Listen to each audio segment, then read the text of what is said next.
I thank you for inviting me here in your school, in your university, for the second time.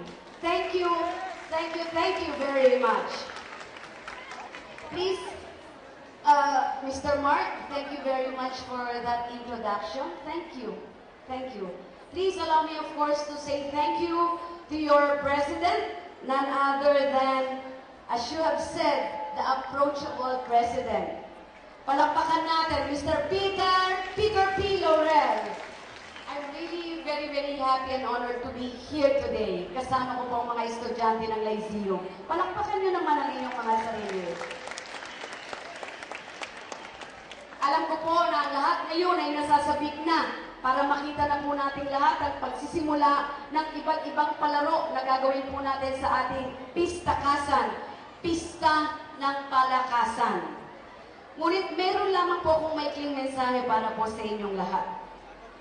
Unang-una, ako po'y labis na natutuwa na tayo po ay meron pong ganito na tinatawag na intramurals or sports competition na ginagawa po dito sa Lyceum of the Philippines University and in your future life. Believe you me. Why?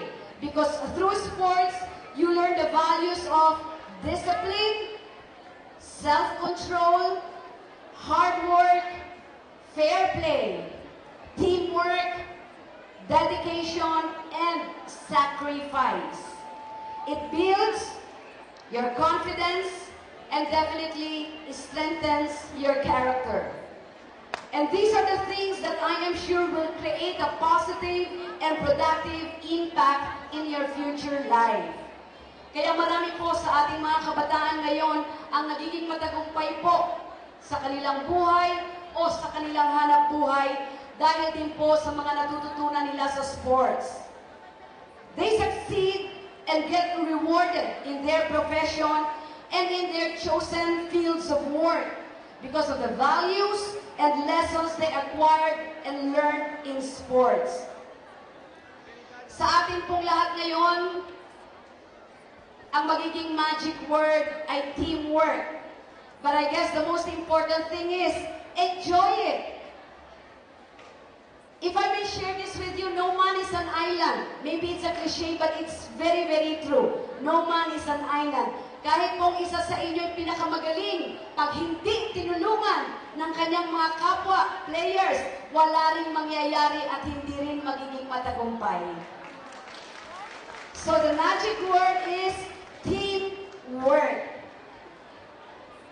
At alam ko, pagka ganito pong mayroon tayong mga palaro, hindi naiiwasan ang napipikon. Tama ba? At kumisan po'y, sabi nga din sa Batangas, hinay-hinay lang dahil kumisan ay nauuwi pa sa babagan. Hinay-hinay lang po. Tayo-tayo lang naman ito. And I guess the most important thing is, ang gustong gawin ng ating pong sports competition na ito is to enhance our competitiveness and at the same time to enhance our character. So dito ay makikita kung sino ang magaling at kung sino ang pikon. But the most important thing is, again, if I may reiterate, enjoy it. To all of you, my best wishes. I'm sure you're all winners. But definitely, we will select the best team. So my advance congratulations to all of you. Enjoy it! And again, looking forward to be back here in Lyceum. At maraming salamat po muli sa inyong pag-iimbita. Sa ating pong lahat, mga kabataan, most especially to all our students, college students, one thing I'd like to remind you, please do good because you are our future. Mabuhay po ang mga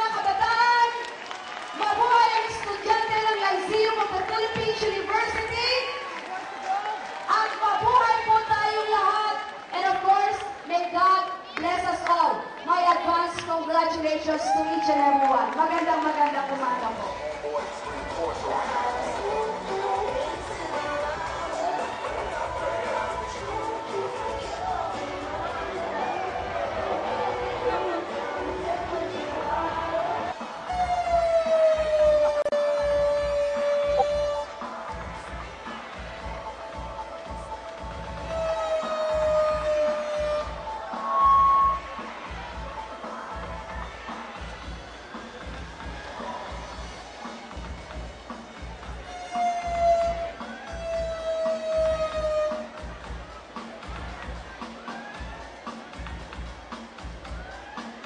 So everyone, at the count of 3, we will release all the balloons.